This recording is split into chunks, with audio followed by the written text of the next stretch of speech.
एक लोहे का बेलनाकार पोल जिसके आधार का व्यास 26 सेंटीमीटर तथा ऊंचाई 240 सेंटीमीटर है, इसके ऊपर एक दूसरा बेलन जिसके आधार की त्रिज्या 10 सेंटीमीटर तथा ऊंचाई 66 सेंटीमीटर है।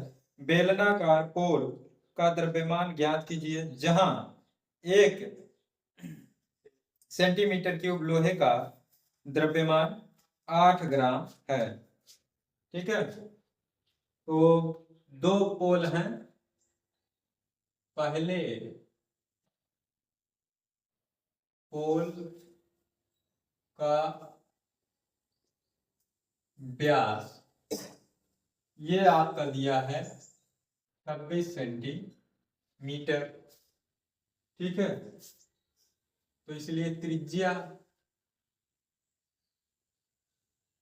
कैपिटल आर 26 का आधा हो जाएगा 13 सेंटीमीटर। ऊंचाई दिया गया है, कैपिटल एस से लिख ले रहे हैं 240 सेंटीमीटर। फिर दूसरे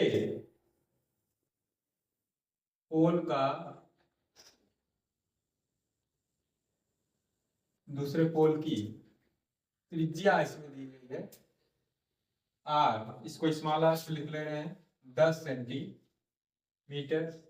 और ऊंचाई भी दिया गया, इसको स्मॉल एच से लिख ले रहे हैं जो कि दिया है 66 सेंटीमीटर। ठीक है, तो देखिए कुछ इस प्रकार से इसका फिगर बनेगा।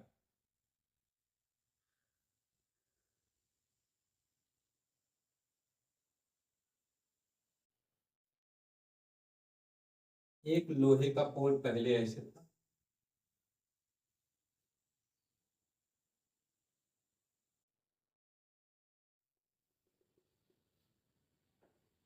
इसकी जो ऊंचाई है ये आपका है 240 सेंटीमीटर और ये पूरा व्यास का है 26 सेंटीमीटर, यानी ये त्रिज्या होगा 13 सेंटीमीटर। अब इसके ऊपर दूसरा वाला पोल इसके ऊपर रखा गया है। ठीक है, जिसकी त्रिज्या कितना है 10 सेंटीमीटर, यानी व्यास उसका 20 सेंटीमीटर होगा, मतलब इससे पतला ही रहेगा। इसके ऊपर ये दूसरा वाला रख दिया गया।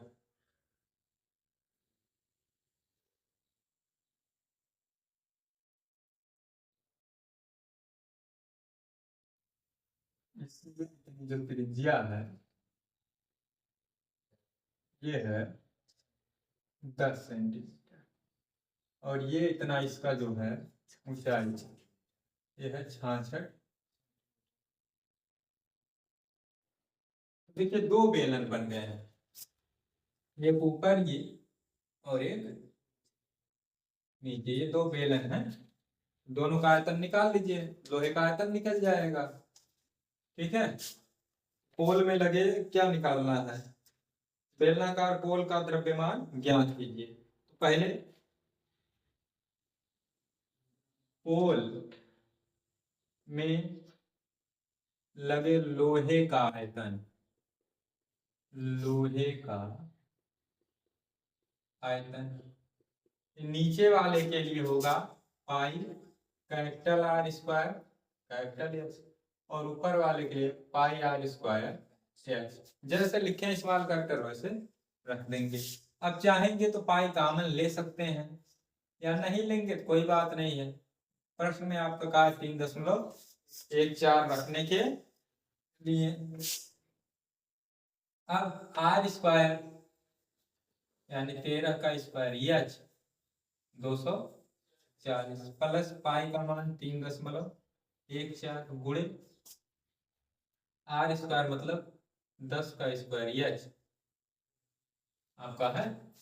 अच्छा, अब इसी का गुणा करा दीजिए, हो जाएगा। तो देखिए 13 गुणे 13 करेंगे तो ये आपका हो जाएगा 169। अब इसमें इसका गुणा करा देते हैं 3.14 का। देखिए 4×9 = 36 के 6, 4×6 = 24 और 3 27, 4×1 = 4 और 2 6, आप कहें 9 6 1, 3×9 = 27 के 7, 3×6 = 18 और 2 20, 3×1 = 3 और 2 6, 9×7 = 16 के 6, 7×6 = 13, 13×6 = 19 और एक हासिल था 20, 2 बचा था तो 2 और 1 ये हो जाएगा 3 और ये 5। अब इसका अभी और बाकी है, किसका गुणा कराना हमको इसमें 240 का भी गुणा कराना है। 0 गुणा कराओगे तो एक लाइन से पता है आपको 0 उतार देना है। ठीक है, फिर 4×6 = 24 के 4, 4×6 = 24 और 2 26, 4×3 = 12 के 2,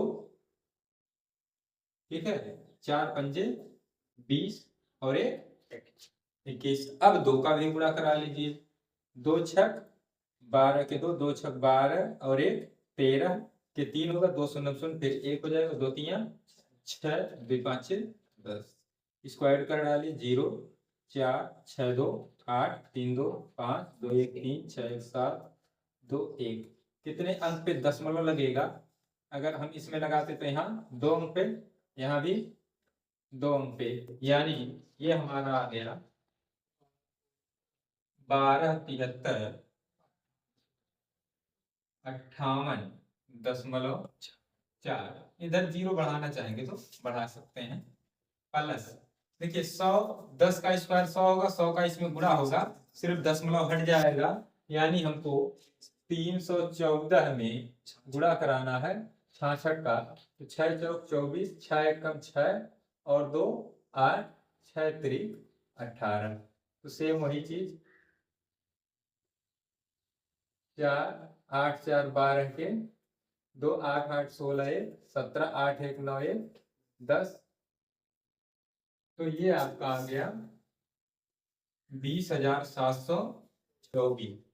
अब इसको ऐड कर डालिए, तो ये दशमलव वाला तो इधर ही रहेगा 8 और ये 4, 12 के 2 5 और 2 7 और 1 8 हो जाएगा, 7 3 10 के 0 0 और ये 7 7 होगा और एक हासिल था 8, 2 और 2 4, इतना सेंटीमीटर क्यूब।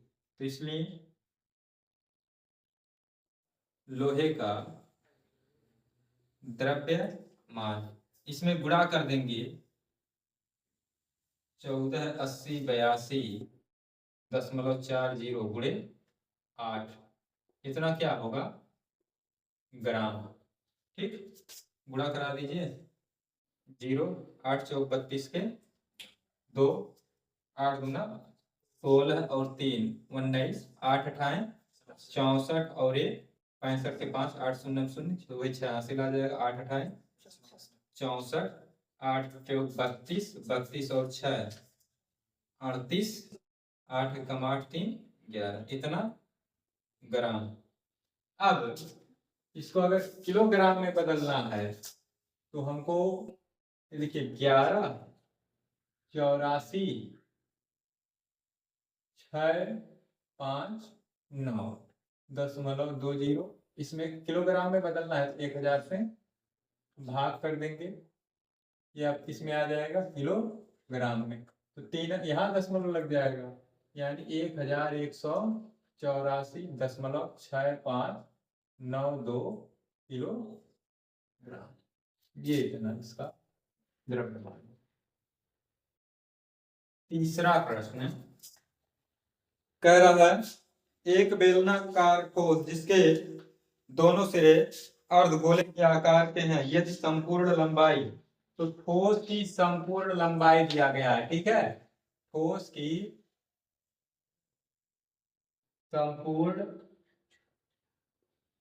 लंबाई ये हमको दिया गया है 104 सेंटीमीटर। फिर क्या कह रहा है, तथा दोनों सिरों के प्रत्येक अर्धगोले की त्रिज्या, प्रत्येक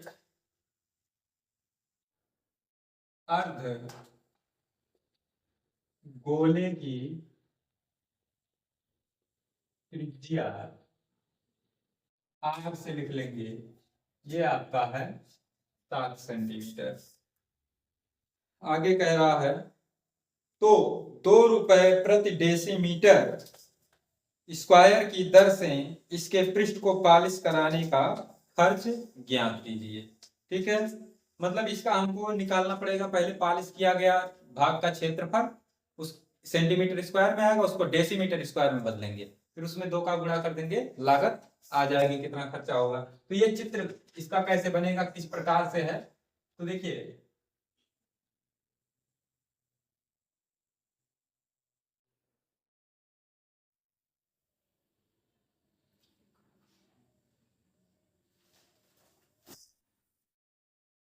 ये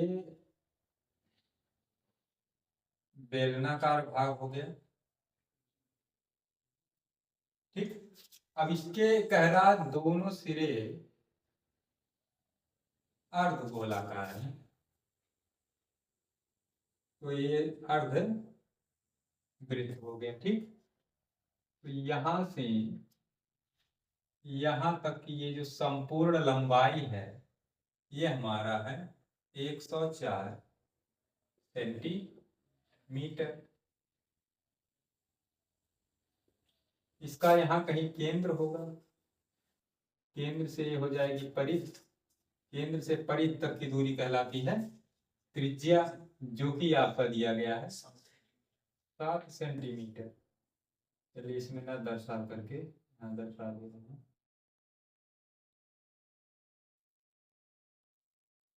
ये इतना है 7 सेंटीमीटर।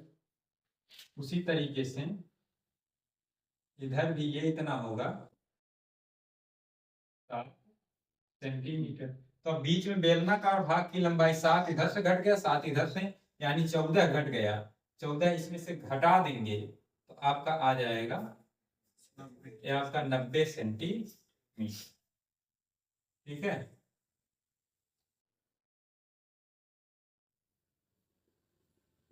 आप चाहेंगे तो ये कैसे लिख सकते हैं, तो इसकी जो त्रिज्या इसकी होगी वही इसकी भी होगी। ठीक है, तो बेलनाकार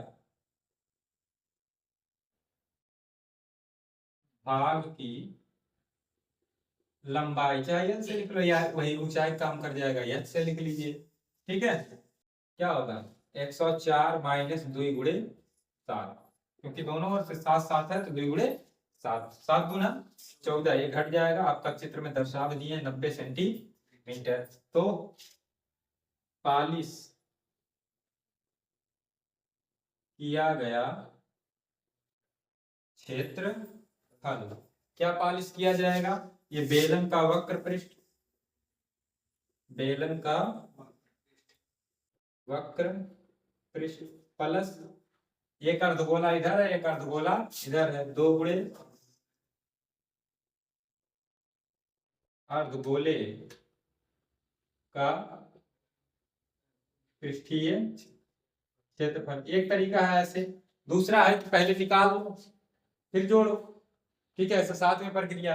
इसको आप 2 गुणे अर्धगोले के का पृष्ठीय क्षेत्रफल की जगह पर आप लिख सकते हैं गोले का पृष्ठीय क्षेत्रफल, क्योंकि 2 अर्धगोले मिलकर के एक गोला बना लेंगे, क्योंकि दोनों की त्रिज्या सेम है। तो बेलन का वक्र पृष्ठीय क्षेत्रफल होता है 2 पाई आर एच प्लस 2 गुणे और अर्धगोले का होता है 2 पाई आर स्क्वायर। चाहेंगे तो दोनों में 2 पाई आर कॉमन ले लेंगे, तो आपका यहां बचेगा h प्लस 2 आर। ठीक, h प्लस 2 आर बचेगा ना, तो 2 पाई का मान 22/7 गुणे आर की वैल्यू 7, h का मान 90 प्लस 2 गुणे वहां पर h प्लस आर रहेगा, h प्लस 2 आर। यहाँ देखिए 2 पाई आर कॉमन हुआ, ये 2 आपका बचा हुआ है और यहाँ आर की एक घात बची हुई, ये इससे क्या हो गया, कट गया, 22 गुना 44 गुणे 7 गुना 14 और 90 फिर जोड़ करके वही हो जाएगा 104। ठीक है, अब इसका पूरे का क्या करा दीजिए, गुणा करा दीजिए। ठीक है, तो देखिए 104 में हमको गुणा कराना है किसका, 44 का। 4 चौक के 16, 4 एकम 4, फिर वही चीज आएगा 6, 6 एक 7, 4 एक 5, आपका आ गया 45 76 सेंटीमीटर स्क्वायर। ठीक, अब लेकिन सेंटीमीटर स्क्वायर में आपका मूल्य नहीं दिया, आपको कहा है 2 रुपए प्रति डेसीमीटर, तो डेसीमीटर स्क्वायर में इसको बदलेंगे। तो डेसीमीटर स्क्वायर में बदलने के लिए इसमें हमको भाग देना पड़ेगा 100 से। ठीक है, तो हो जाएगा डेसीमीटर स्क्वायर में 100 से भाग दे देंगे तो हो जाएगा 45.76 डेसीमीटर स्क्वायर। तो इसलिए 45 कराने का व्यय 45.76 गुणे 2, 2 छक 12 के 2, 2 7 14 और 1 15, 2 5 10 1 11, 2 चौक 8 1 9, 2 अंक पे 10.91.52 रुपया।